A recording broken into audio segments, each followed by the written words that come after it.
നിങ്ങൾക്കറിയുമോ? ജീവിതത്തിന്റെ സായാസന്ധ്യയിൽ 82ാമത്തെ വയസ്സിലാണ് ഇസ്മായിൽ എന്ന പൊന്നുമോനെ അള്ളാഹു സുബ്ഹാനഹു വ തആല എനിക്ക് നൽകിയത്. ആ പൊന്നുമോനെ അള്ളാഹുവിന്റെ മാർഗത്തിൽ ബലിയർപ്പിക്കാൻ വേണ്ടി പറയുമ്പോ യാതൊരു വൈമനസ്യവും കൂടാതെ എന്റെ പൊന്നുമോനെ എന്റെ കൈകൾ കൊണ്ട് ഞാൻ ബലിയർപ്പിക്കാൻ വേണ്ടി മലർത്തി കിടത്തിയിട്ട് ആ മൂർച്ചയേറിയ കത്തികൾ എന്റെ മകന്റെ കണ്ടനാളത്തിൽ വെച്ച് അറുക്കാൻ വേണ്ടി ശ്രമിച്ചവനാണ് ഞാൻ. അതുകൊണ്ട് നിന്റെ രൂപം കണ്ടുകൊണ്ട് പേടിച്ചു പോകുന്ന പതറിപ്പോകുന്ന ഹൃദയമല്ല എനിക്കുള്ളത്. അതുകൊണ്ട് ആ കാഴ്ച എന്ന് കാണിച്ചു തരാൻ വേണ്ടി ആവശ്യപ്പെടുമ്പോ ഇസ്രായേൽ അലൈഹിസ്സലാത്തു വസ്സലാം പറഞ്ഞ നബിയെ ഒന്ന് പുറംതിരിഞ്ഞു നിൽക്കുക. മഹാനായ ഇബ്രാഹിം അലൈഹിസ്സലാത്തു വസ്സലാം പുറംതിരിഞ്ഞ് കുറെ കഴിഞ്ഞപ്പോ ഇസ്രായേൽ പറഞ്ഞ നബിയെ എനിക്ക് നേരെ തിരിയുക, ഓ പ്രവാചകരെ എനിക്ക് നേരെ തിരിയുക. മഹാനായ ഇബ്രാഹിം അലൈഹിസ്സലാത്തു വസ്സലാം ഇസ്രായേൽ നേരെ തിരിയുമ്പോ ഒന്നേ നോക്കാൻ കഴിഞ്ഞുള്ളൂ. അടുത്ത നിമിഷത്തിൽ ബോധരഹിതനായി നിലംപതിക്കുകയാണ്. കുറെ കഴിഞ്ഞതിന് ശേഷം ഇസ്രായേൽ കുറച്ച് വെള്ളം കൊണ്ടുവന്ന് മഹാനായ ഇബ്രാഹിം അലൈഹിസ്സലാത്തു വസ്സലാമിന്റെ കണ്ണുകൾ തളിച്ച് ബോധം തിരിച്ചു കിട്ടി എഴുന്നേറ്റ സമയത്ത് ഇബ്രാഹിം അലൈഹിസ്സലാത്തു വസ്സലാമിനോട് ഇസ്രായേൽ ചോദിക്കുകയാണ്, നബിയേ, ആദ്യമേ അങ്ങയോട് ഞാൻ പറഞ്ഞില്ലേ ആ രംഗം കാണാൻ വേണ്ടി ആഗ്രഹിക്കണ്ട എന്ന്? ആ രംഗം കാണാൻ വേണ്ടി ആഗ്രഹിക്കണ്ട എന്ന് പറഞ്ഞില്ലേ? എന്തിനാ നിർബന്ധം പിടിച്ചത്? ആ രംഗത്തെ കുറിച്ച് മഹാനായ ഇബ്രാഹിം അലൈഹിസ്സലാത്തു വസ്സലാം പറഞ്ഞത് എന്താണെന്നറിയോ? ഇബ്രാഹിം അലൈഹിസ്സലാത്തു വസ്സലാം പറയുകയാ, ഇസ്രായേലിനെ ഞാൻ കണ്ടു.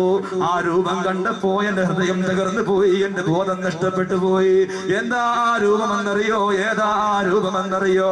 മഹാനായ ഇബ്രാഹിം അലൈഹിസ്സലാത്തു വസ്സലാം പറയുകയാണ്, നല്ലതുപോലെ കറുത്ത കൂരിട്ടുള്ള രാത്രിയുടേതായ കറുപ്പ് എത്ര ഭയാനകരമാണോ, ഭീകരമാണോ, അതുപോലെ കറുത്ത നിറമാണ് ഇസ്രായേലിനുള്ളത്.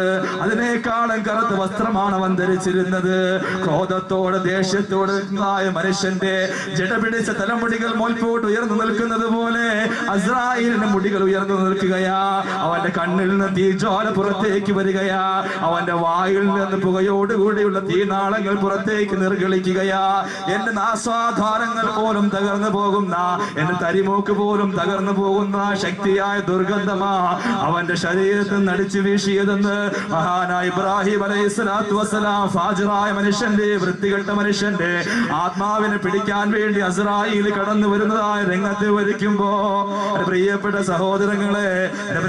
സഹോദരങ്ങളെ, ഈ ദുനിയാവിൽ നാം ആണ്ടുപൂണ്ട് കിടക്കുമ്പോ, ഈ ദുനിയാവിന്റെ പിറകെ നാം നെട്ടോട്ടമോടുമ്പോ, ഈ ദുനിയാവിന്റെ എല്ലാ സുഖരസങ്ങളും അവസാനിപ്പിച്ച് അള്ളാഹുവിന്റെ സന്നിധിയിലേക്ക് പോകേണ്ടി വരുമ്പോ ഇസ്രായേലിനെ ഈ രൂപത്തിലാണ് കാണേണ്ടി വരുന്നതെങ്കിൽ എത്രയോ മോശമാ നമ്മുടെ അവസ്ഥ, എത്രയോ ഭയാനകരമായ അവസ്ഥയാ നമ്മുടെ അവസ്ഥ. ഇസ്രായേലിനെ കൺമുമ്പിൽ കാണുമ്പോ വേണ്ടി വിചാരം ഉണ്ടായത് കൊണ്ട് യാതൊരു പ്രയോജനവുമില്ല. സക്കറാത്തിന്റെ അവസ്ഥ എത്തുമ്പോഴേക്ക് തൗബയുടെ വാതിലുകൾ അടയ്ക്കപ്പെടുകയാണ്. അപ്പോ തൗബ ചെയ്താ തൗബ സ്വീകരിക്കുകയില്ല. അല്ലാഹുവിന്റെ റസൂൽ മുഹമ്മദ് മുസ്തഫ സല്ലല്ലാഹു അലൈഹി വസല്ലമ തങ്ങള് ഒരു അൻസാരിയായ സഹാബി രോഗിയായി കിടക്കുമ്പോ ആ സഹാബിയെ സന്ദർശിക്കാൻ വേണ്ടി കടന്നു ചെല്ലുമ്പോ അല്ലാഹുവിന്റെ റസൂൽ സലാം പറഞ്ഞ സഹാബിയുടെ അസുഖത്തെ കുറിച്ച് അന്വേഷിച്ചുകൊണ്ടിരിക്കുമ്പോ ഇസ്രായേൽ കടന്നു വരികയാ. അല്ലാഹുവിന്റെ റസൂലിനെ കണ്ട മാത്രയിൽ ഇസ്രായേൽ സലാം പറയുകയാ. അല്ലാഹുവിന്റെ റസൂൽ ചോദിച്ചു, ഇസ്രായേൽ എന്തിനാ നീ കടന്നു വന്നത്, എന്തിനാ നീ കടന്നു വന്നതെന്ന് ചോദിക്കുമ്പോ ഇസ്രായേൽ അല്ലാഹുവിന്റെ റസൂലിനോട് പറയുകയാണ്, യാ റസൂലല്ലാഹ്, ഈ മനുഷ്യന്റെ ആത്മാവിനെ പിടിക്കാൻ വേണ്ടിയാ ഞാൻ കടന്നു വന്നത്, ഈ മനുഷ്യന്റെ റൂഹ് പിടിക്കാൻ വേണ്ടിയാ ഞാൻ കടന്നു വന്നത്. അല്ലാഹുവിന്റെ റസൂൽ പറയുകയാണ്, ഉർഫുഖ് അലാ സാഹിബി ഇന്നഹു ഹുവ മുഅ്മിൻ. അല്ലയോ ഇസ്രായേലേ, എന്റെ ഈ സഹോദരനോട് നീ കരുണ കാണിക്കണേ, എന്റെ ഈ സഹോദരനോട് നീ കരുണ കാണിക്കണേ. ഇന്നഹു ഹുവ മുഅ്മിൻ, അവൻ സത്യവിശ്വാസിയാ, അവൻ സത്യവിശ്വാസിയാ, അവനോട് നീ കരുണ കാണിക്കണേ എന്ന് അല്ലാഹുവിന്റെ റസൂൽ പറയുമ്പോ ഇസ്രായേൽ അല്ലാഹുവിന്റെ റസൂലിനോട് പറയുകയാണ്, ഇല്ല യാ റസൂലല്ലാഹ്, ആരോടും ഞാൻ കരുണ കാണിക്കുകയില്ല, ആരോടും ആരോടും ഞാൻ സ്നേഹം കാണിക്കുകയില്ല, ആരോടും എനിക്ക് വാത്സല്യമില്ല. എന്താ കാരണമെന്നറിയോ നബിയേ? കൊച്ചുകുട്ടികളോട് ഞാൻ കരുണ കാണിക്കാറില്ല. ഈ കൊച്ചുകുട്ടിയുടെ ആത്മാവിനെ പിടിക്കുന്ന കാരണത്താല് ആ കുട്ടിയുടെ മാതാപിതാക്കളുടെ മനസ്സിന്റെ വേദനയെ കുറിച്ച് ഞാൻ ചിന്തിക്കാറില്ല. ഓരോ മാതാപിതാക്കളുടെയും ആത്മാവിനെ പിടിക്കുമ്പോ പറക്കമുറ്റാത്ത പിഞ്ചോമന മക്കളുടെ അവസ്ഥ എന്താകുമെന്ന്, യതീമായി പോകുന്ന മക്കളുടെ അവസ്ഥ എന്താകുമെന്ന് ഞാൻ ചിന്തിക്കാറില്ല. അല്ലാഹു സുബ്ഹാനഹു വ തആല കാത്തുരക്ഷിക്കുമാറാകട്ടെ. അല്ലാഹുവേ ഞങ്ങളുടെ ഏറ്റവും വലിയ സമ്പത്ത് ഞങ്ങളുടെ പൊന്നുമക്കളാണ്. അല്ലാഹുവേ, അവർ പറക്കമുറ്റുന്നതിന് മുമ്പായി നമ്മുടെ ആത്മാവിനെ നീ പിടിച്ചേക്കല്ലേ തമ്പുരാനെ. അല്ലാഹു സുബ്ഹാനഹു വ തആല നമ്മെ ആഫിയത്തും ദീർഘായുസ്സും പ്രദാനം ചെയ്യുമാറാകട്ടെ. അല്ലാഹുവിന്റെ റസൂലിനോട് അസ്രായീൽ പറയുകയാണ്, യാ റസൂലല്ലാഹ്, കൊച്ചു കുട്ടികളുടെ ആത്മാവിനെ പിടിക്കുമ്പോൾ എനിക്ക് കരുണ തോന്നാറില്ല, ആ കുട്ടിയുടെ മാതാപിതാക്കളുടെ ആത്മാവിനെ പിടിക്കുമ്പോൾ എനിക്ക് കരുണ തോന്നാറില്ല, ആരോടും ഞാൻ കരുണ കാണിക്കാറില്ല. എന്താ കാരണമെന്നറിയോ നബിയെ? പട്ടണത്തിൽ കൊട്ടാരമുണ്ടാക്കി താമസിക്കുന്ന വ്യക്തിയുടെ വീടിന് മുമ്പിലും മലമുകളിൽ കുടിലുണ്ടാക്കി താമസിക്കുന്ന മനുഷ്യന്റെ കുടിലിന്റെ മുമ്പിലും ദിവസവും 5 പ്രാവശ്യമാണ് ഞാൻ പോകുന്നത്. ദിവസവും 5 പ്രാവശ്യം പോയിട്ട് അവരോട് ഞാൻ പറയാറുണ്ട്, നിന്റെ ആത്മാവിനെ പിടിക്കാൻ വേണ്ടി ഞാൻ കടന്നു വരുന്നതാ, നിന്റെ ആത്മാവിനെ പിടിക്കാൻ വേണ്ടി ഞാൻ കടന്നു വരുന്നതാ എന്ന് ദിവസവും 5 പ്രാവശ്യമായി ഇവരോട് ഞാൻ പറയാറുള്ളത്. പക്ഷേ എന്റെ വാക്കിനെ അവർ സ്വീകരിക്കാറില്ല, എന്റെ വാക്കിനെ അവർ ഉൾക്കൊള്ളാറില്ല. അതുകൊണ്ട് ആരോടും ഞാൻ കരുണ കാണിക്കില്ല നബിയേ എന്ന് അസ്രായീൽ അലൈഹിസ്സലാത്തു വസ്സലാം അല്ലാഹു റസൂലിനോട് പ്രഖ്യാപിക്കുമ്പോ ആ മരണത്തെ വിസ്മരിച്ച് കഴിയുന്ന ആ ഒരു കാലഘട്ടം സംജാതമാകുമെന്ന് അല്ലാഹു റസൂൽ മുഹമ്മദ് മുസ്തഫ. ഞാൻ ചുരുക്കുകയാണ്. പിന്നെയും അല്ലാഹു റസൂൽ പറഞ്ഞതെന്താ? അല്ലാഹു റസൂൽ പറയുകയാണ്, കൊട്ടാരത്തിൽ താമസിക്കുന്നതിന് ഇഷ്ടപ്പെടുന്നതായ ഒരു കാലഘട്ടം വന്നാൽ യുഹിബ്ബൂനൽ ഖുസൂറ വയൻസൗനൽ ഖുബൂർ, യുഹിബ്ബൂനൽ ഖുസൂറ വയൻസൗനൽ ഖുബൂർ. അവർ കൊട്ടാര സമാനമായ വീടുകൾ ഉണ്ടാക്കി താമസിക്കുന്നതല്ലാതെ ഇഷ്ടപ്പെടുകയാണ്. മാത്സര്യ ബുദ്ധിയോടുകൂടി വീടുകൾ ഉണ്ടാക്കിയിട്ട് ആഡംബരത്തോടുകൂടി ജീവിക്കുകയാ.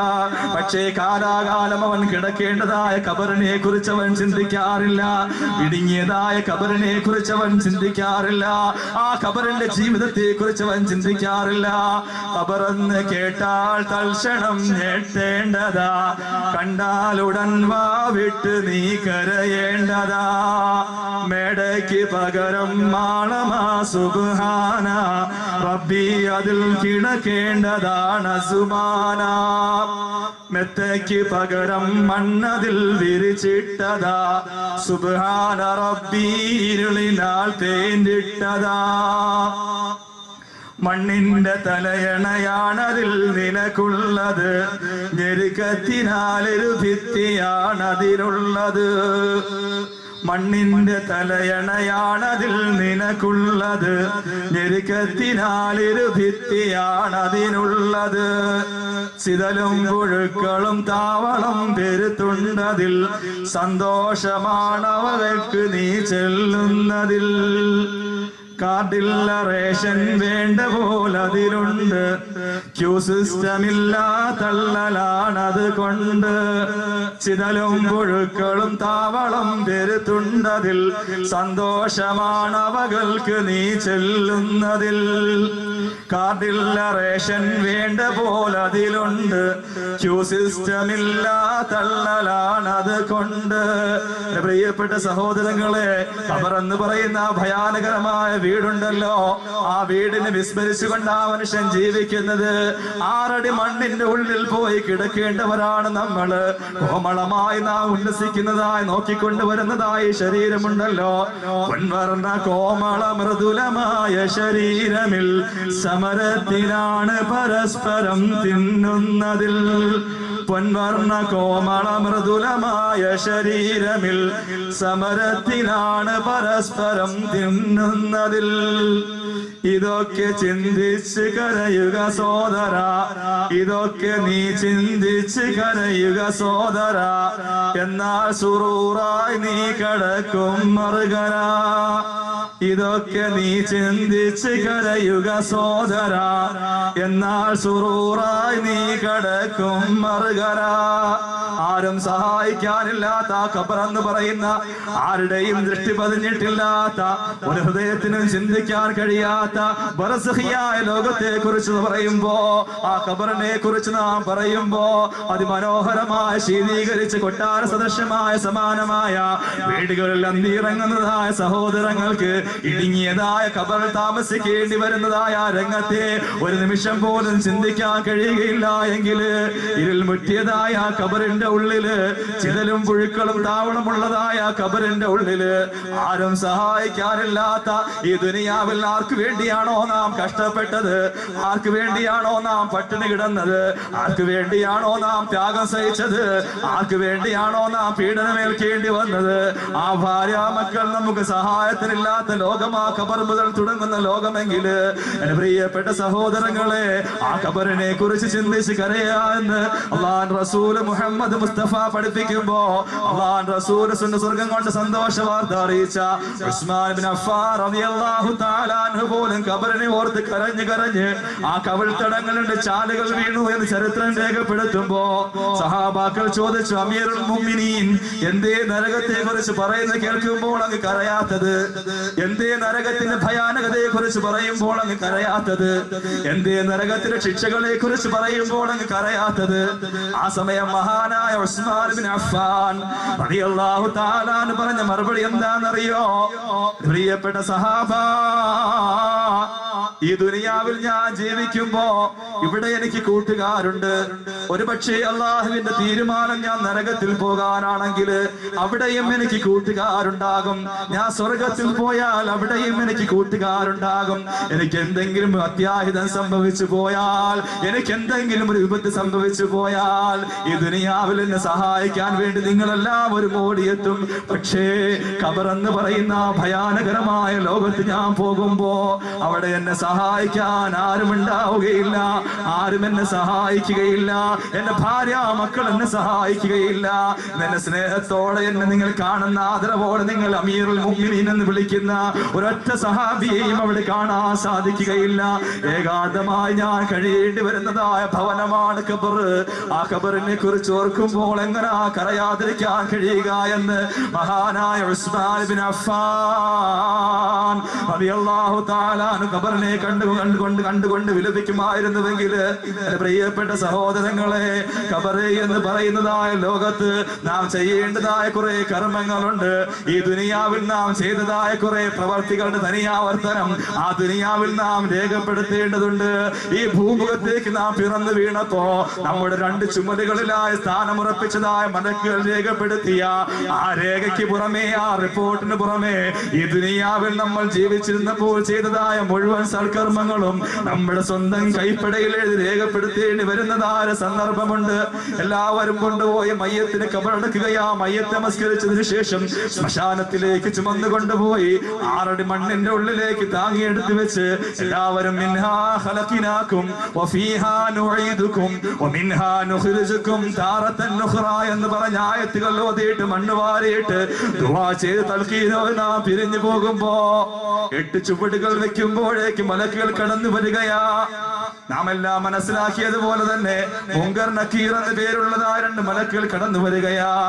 ജഅദാനി അസ്വാദാനി അസ്റഖാനി ശഅറുഹുമാ യുസ്ഹബു ഹർജിലാനി സൗതുഹുമാ കാ സൗതി റഅദിൽ ഖാതിഫി. ഓരോ മനുഷ്യനെയും ഖബറിൽ കൊണ്ട് വെച്ച് കഴിയുമ്പോ മുങ്കർ നക്കീർ അലൈഹിമുസ്സലാത്തു വസ്സലാം ചോദ്യം ചെയ്യാൻ വേണ്ടി കടന്നു വരുന്നു. ആ ചരിത്രം നാം പഠിച്ചിരിക്കുന്നത് യാഥാർത്ഥ്യം അതാണെങ്കിൽ, അതിനു മുമ്പായി ഓരോ മനുഷ്യനെയും കൊണ്ട് വെച്ച് കഴിയുമ്പോ ആ മനുഷ്യന്റേതായ മുൻകാശ് മനുഷ്യൻ ശരീരത്തേക്ക് ആത്മാവിനെ മടക്കി കൊണ്ടുവരികയാ. അതിനുശേഷം മലക്കുകൾ കടന്നു വരുന്നതിന് മുമ്പായി നമ്മുടെ കുടുംബത്തിൽ നിന്ന് മരണപ്പെട്ടു പോയതായ സത്യവിശ്വാസികളായ മനുഷ്യര് നമ്മെ സന്ദർശിക്കാൻ വേണ്ടി ഖബറിലേക്ക് കടന്നു വരുമെന്ന് അല്ലാഹുവിന്റെ റസൂൽ മുഹമ്മദ് മുസ്തഫ